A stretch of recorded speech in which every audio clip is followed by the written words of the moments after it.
bicarain aja. Kembali lagi di podcast SWI Serikat Wartawan Indonesia, bicarain aja.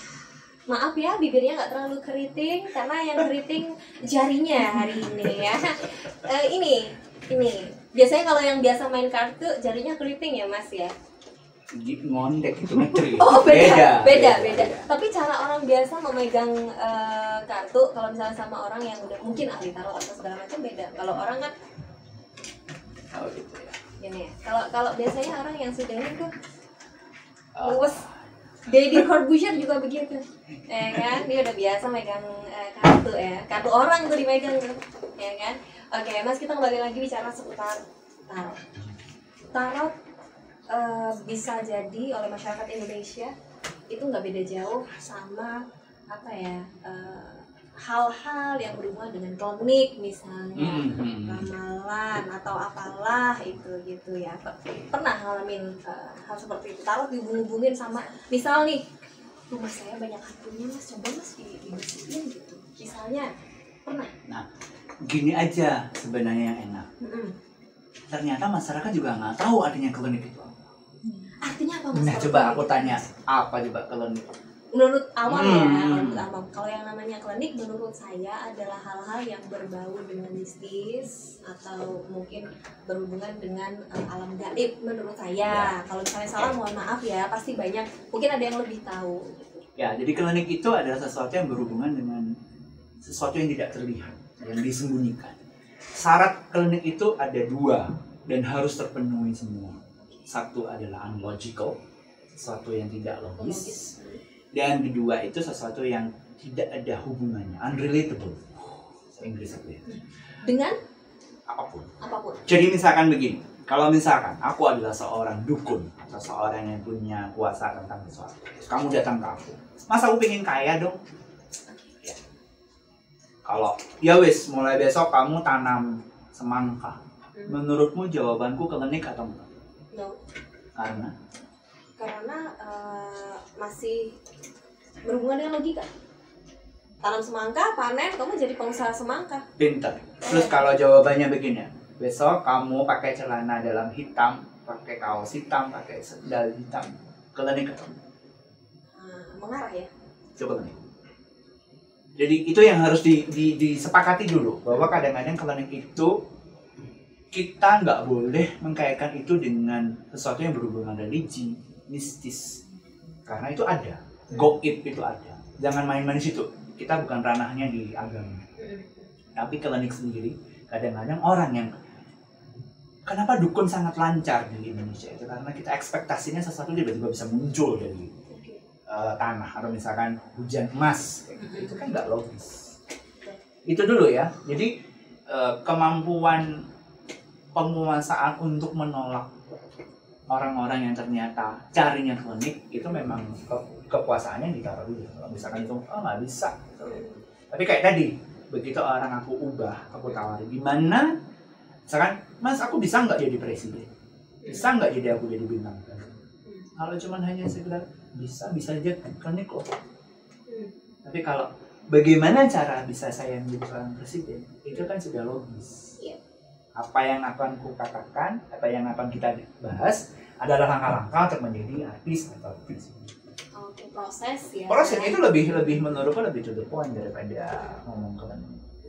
Oke. Tapi secara hubungan dengan tarot ini ya sebenarnya nggak berhubungan ya. Nggak berhubungan ya, karena tarot itu lebih logis karena memberikan arahan atau masukan, sebenarnya lebih gampangnya tuh masukan, saran, kamu tuh gini loh gitu, kalau bisa gini gitu.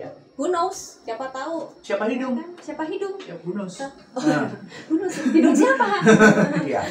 Iya. Oke. Mas Dharma ini salah satu blogger juga. Oh iya. Loh, oh iya, kok lupa? Orangnya lupa. Iya, Saudara-saudara. Ya kan blogger juga ya Mas ya. Dulu juga pernah menjadi seorang penyiar juga. Apa aja deh. Apa aja boleh lah ya.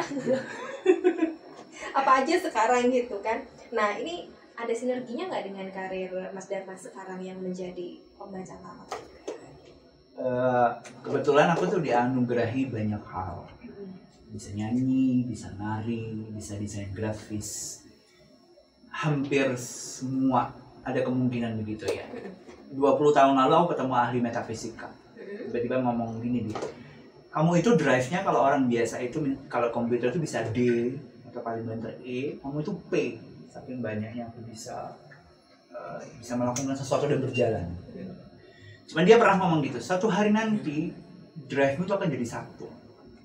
Dan menurutku aku dulu nggak mungkin aku nggak nari, nggak mungkin aku nggak nyanyi, nggak mungkin aku nggak melukis, nggak mungkin aku gini nulis apapun.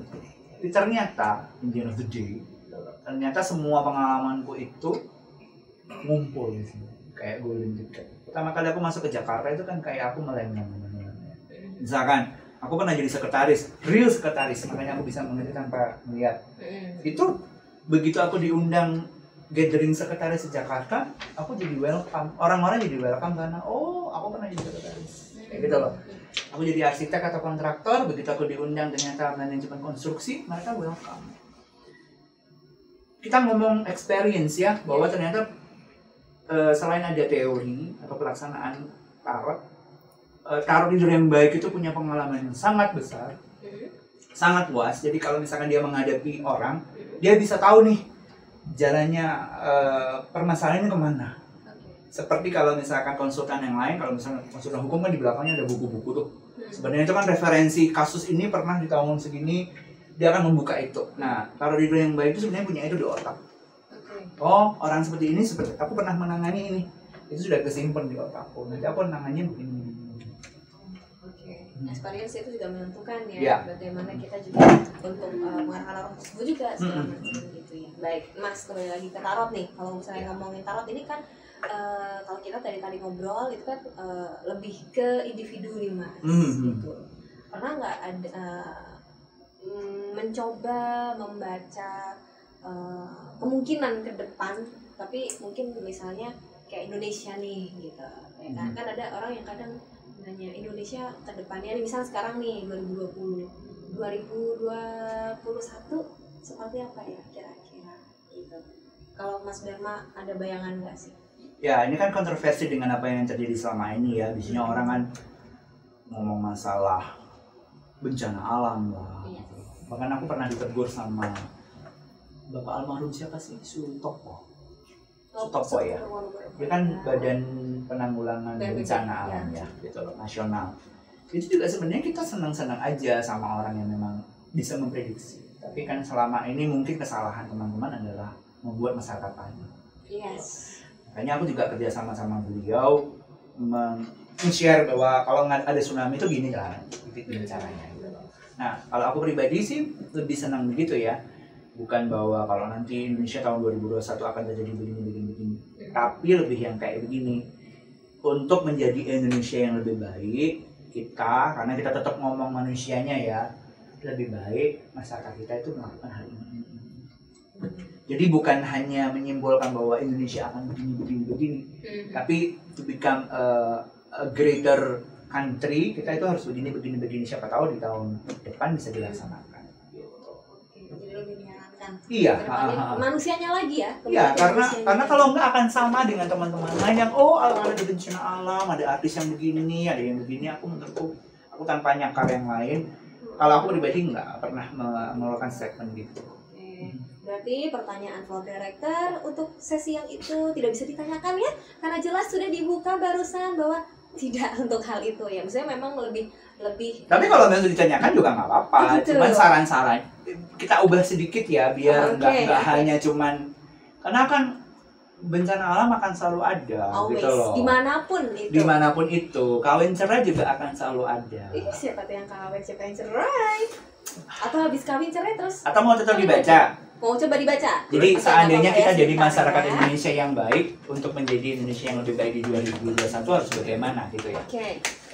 Ini hanya 6 kartu aja ya. Oke. Ini diingatkan kembali, ini bukan membaca masa depan, tapi yaitu seperti memperkirakan apa yang harus kita lakukan ke depannya Ya, Mas, supaya ya. Indonesia itu juga bagus di mata dunia. Karena kan apalagi ada COVID ini ya, nama Indonesia juga lagi terombang-ambing nih. Oh betul, seperti di lautan, seperti hati siapa yang lagi terombang-ambing? Oh, ada yang ngaku. Oh, ada yang ditunjuk. Ya, saran kita sebagai manusia Indonesia atau rakyat Indonesia biar Oke. kita jadi lebih baik. Satu, Hmm. Indonesia itu kaya banget, tapi kita kurang mata duitan dalam arti positif. Oke.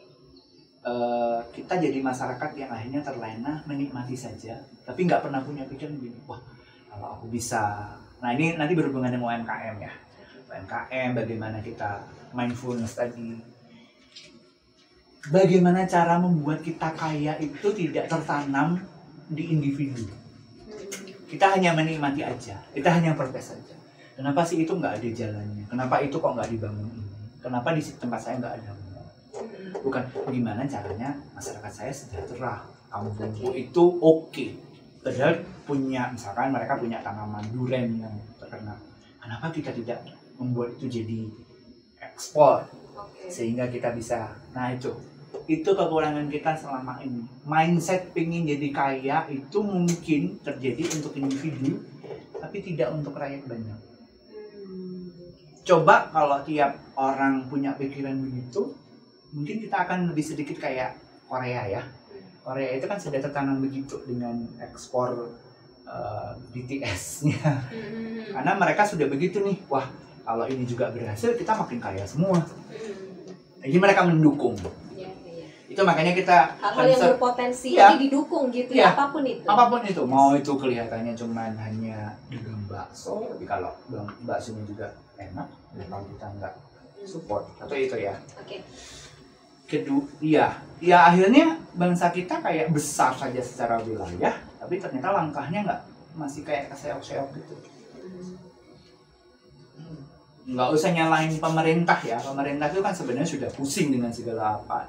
Cuman menurutku kita sendiri ini ternyata juga tidak jadi orang yang belum spesial. Spesial itu hanya beberapa orang saja karena hanya individual. Kenapa misalkan ini hanya misalkan ya, kenapa Joko Anwar oke gitu? Karena dia punya pikiran begitu. Tapi dia untuk mengangkat banyak orang itu dia kesusahan. Karena kalau orang tidak punya satu visi seperti itu kan juga susah. Susah, karena harus sama-sama satu visi Iya. dan mau banyak-banyak. Iya, jadi makanya muncul beberapa tokoh itu karena dia punya pikiran begitu ya, memajukan bangsanya, memajukan dirinya. Oke. Nah, ini kayak tadi harusnya mindfulness.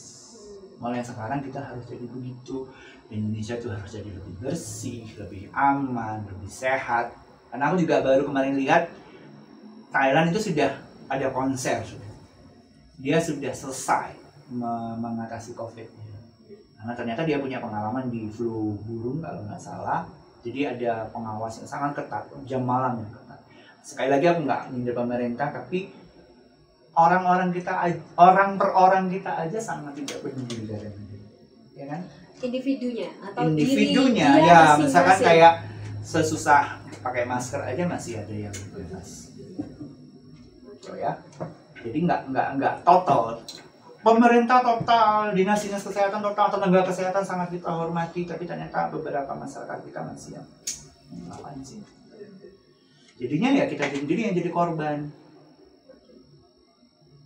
Nggak selesai masalah. Nah, sarannya untuk 5 dan ke-6. Ya tadi ya, kayak tadi ini kata stres ya, maksudnya banyak orang yang akhirnya memikirkan. Nah, akhirnya orang juga prihatin dengan orang lain tapi juga nggak apa-apa. Sekedar prihatin aja. Iya, makanya harus, aku tadi bilang ini kartu bijak, ya harus doing it. Kita berpikir harus gimana caranya semua selamat, semua bersih, semua sehat, baru Indonesia itu akan kompak. Intinya dari semua ini, dari semua kartu ini butuh kerjasama ya Mas? Oh iya, dari hal yang terkecil, itu sayangnya kita belum ada. Ya lagi-lagi membangun itulah. Ada kemungkinan menurutku kalau misalkan kita diajar dengan COVID ini, akhirnya kita kan bisa hidup bersih. Yang aku selalu sebarkan ke orang-orang itu, yuk kita hidup bersih aja, hidup bersih sehat. Jadi ada penyakit apapun sebenarnya kita bisa akan diaman. Floor Director, ini pertanyaan seputar artis mau dinaikin lagi? Oh, mau. Terakhir ya. Oke, terakhir. Monggo ya. Aku nggak tahu, pokoknya seputar artis. Ya. Emang namanya kita kan Serikat Wartawan Indonesia. Oh, gitu. Ya kan. Jadi harus julid, harus dimanfaatkan kejulitan kita. Aduh, saya melihat wajah di depan itu sudah nggak tahan julid gitu ya kan. Siapa yang mau dijulitin? Siapa yang mau dijulitin? Pokoknya seputar infotainment aja ya, gitu. Artis tahun depan siapa yang ketangkep lagi ya? Oh ya, siapa? Jahat banget sih. Jahat ya gue.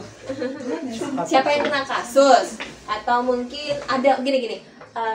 Tahun depan akan ada banyak selebriti atau pelaku industri hiburan yang melakukan atau tertangkap melakukan sesuatu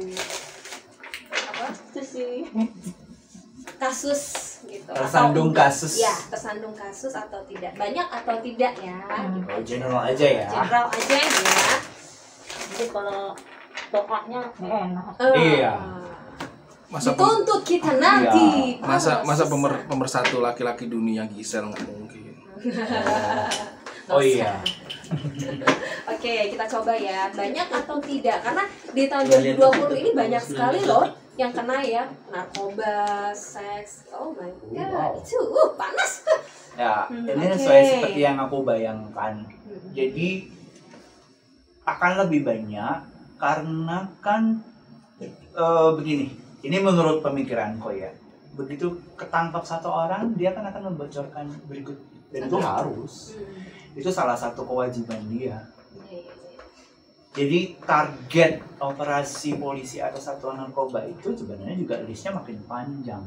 Oke, ini untuk kasus narkoba khususnya. Iya, Oke. karena dapat dari mana kamu? Ini siapa temanmu? Ini artis mana aja yang ini. Tapi kan mereka dalam pengawasan nih sekarang. Iya.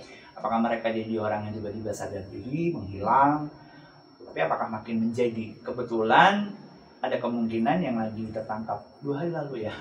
Itu juga sudah jadi hasil pantauan plus pembukaan mulut teman-temannya sendiri. Mereka nggak ujuk-ujuk ya. Ya ada orang narkoba itu juga cuma sehari terus nggak ngapa-ngapain, nggak mungkin. Tuh. Oke. Jadi memang lagi ditarget.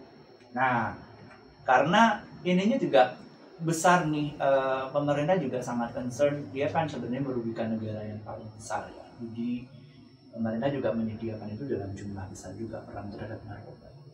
Oke. Jadi ada kesatuan yang cukup lengkap, dan yang juga ada, sehingga mereka juga bekerjanya juga nggak sembarangan juga. Karena dianggap juga sudah merugikan negara tadi ya. Jadi ya cuman batasan penghimbauan aja, ya udahlah buat teman-teman artis nggak usah lah. Ya, siapa tahu lagi artisnya tahun ini kan nggak tahu ya. Jangan. Mendingan berhenti gitu ya. Karena target apa ya mah? Target itu individu ya.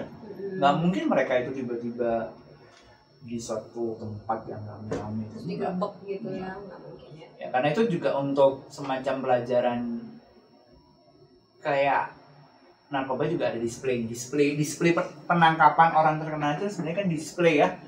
Yang ke bawah lebih banyak lagi yang nggak terkenal. Itu artis itu kan kebetulan salah satu cara untuk biar masyarakat juga kita nggak tebang pilih nih, artis yang dipuja pun kita tangkap.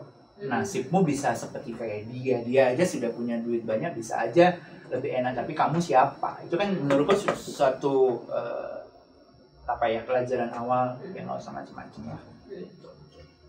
Oke. Jadi menurut sekarang nggak usah lah, kita mau bahagia aja. Cari yang bahagianya yang benar. Iya, misalkan aku edit sama ini aja, aku mabok jus alpukat gitu, jangan narkoba. Lebih sehat ya. Lebih sehat, oke. Gitu ya. Jadi tetap akan ada daftar itu makin panjang karena kita nggak pernah tahu nih. Oh, masyarakat kita juga banyak kok. Oke. Oke. Gitu ya. Ini bukan diingatkan kembali ini secara general ya, secara umum gitu ya. Kita tidak akan membahas si A, si B, si C dan yang lainnya, tapi semoga ini menjadi pembelajaran kita juga. Yang harus artis sih, kita yang orang biasa aja, orang awam kayaknya nggak perlu kali ya untuk hal-hal yang kayak gini ya. Lebih positif aja kayak tadi, edik jus alpukat aja lebih sehat. Paling agak mules karena kebanyakan. Biasa segelas minumnya seteko, berat tulisannya ya karena ediknya itu. Oke, terakhir Mas, pesan untuk masyarakat Indonesia di tahun 2021 mengingat kita sudah hampir di penghujung. Satu kartu. Aku tadi sudah ngobrol dengan tim yang di belakang. Bahwa ternyata kita itu lebih baik ngaku bodoh daripada sok tahu. Ya, itu mungkin jadi penyakit masyarakat kita ya. Aku nggak nunggu siapa. Mending kita belajar banyak hal karena kita mengalami sesuatu yang sama sekarang. Sama nggak boleh kemana-mana, sama harus menjaga diri. Tapi ternyata apa itu? Itu memaksa kita belajar sesuatu yang tidak kita tahu sebelumnya. Klienku itu ada yang dia HRD pusat yang sangat tinggi kedudukannya, terus tiba-tiba dia harus berjual sayuran. Temanku yang penyanyi itu tiba-tiba harus berjualan burger. Yang kita sepakati dengan diskusi kemarin itu bukan, marilah kita ubah, bukan banting setir, tapi ada suatu masa. Kita itu semua generasi pasti punya suatu masa yang jatuh.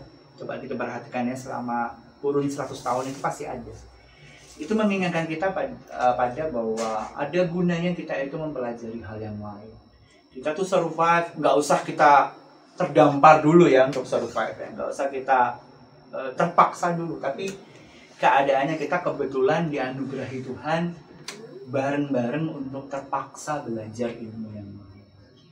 Dan itu penting karena aku harap sih mulai tahun depan atau anak-anak kita selanjutnya itu jadi pemicu bahwa mempelajari ilmu lain, menangkap esensi apa yang sudah terjadi itu lebih penting daripada kenapa harus begini, kenapa kita diuji begini. Nah itu pasti akan terjadi di setiap generasi. Siapapun di setiap generasi. Jadi ilmu itu memang penting, ilmu komunikasi, ilmu adat istiadat, bagaimana kita beradaptasi dengan situasi, ya kan? Masak sendiri, mencari uang dengan sisi berikutnya yang mungkin kita nggak pernah gali. Dan itu yang seharusnya menjadi pelajaran kita sama. Plus hidup sehat dan bersih. Oke, hidup sehat, bersih, disiplin, rajin, jangan lupa. Turuti kata ibu, pakai masker, hindari kerumunan, cuci tangan sebanyak mungkin dengan sabun atau dengan hand sanitizer. Ya pastinya mudah-mudahan hari ini bisa memberikan bisa memberikan dampak positif, bisa memberikan masukan-masukan positif dan memberikan pengetahuan juga ya. Oke Mas, terima kasih hari ini. Salam untuk anggota. Atau besok ada acara ya? Besok ada acara. Ada event ya, semoga lancar acara. Amin. Oke kalau begitu. Baik kalau begitu. Terima kasih untuk hari ini, tetap bahagia dan jangan lupa mulai segala sesuatunya dengan doa, akhiri juga dengan berterima kasih kepada Tuhan agar kehidupan kita lebih berkah. Jangan lupa tonton lagi podcast SWI Serikat Wartawan Indonesia, kita kupas semuanya di Bicarain.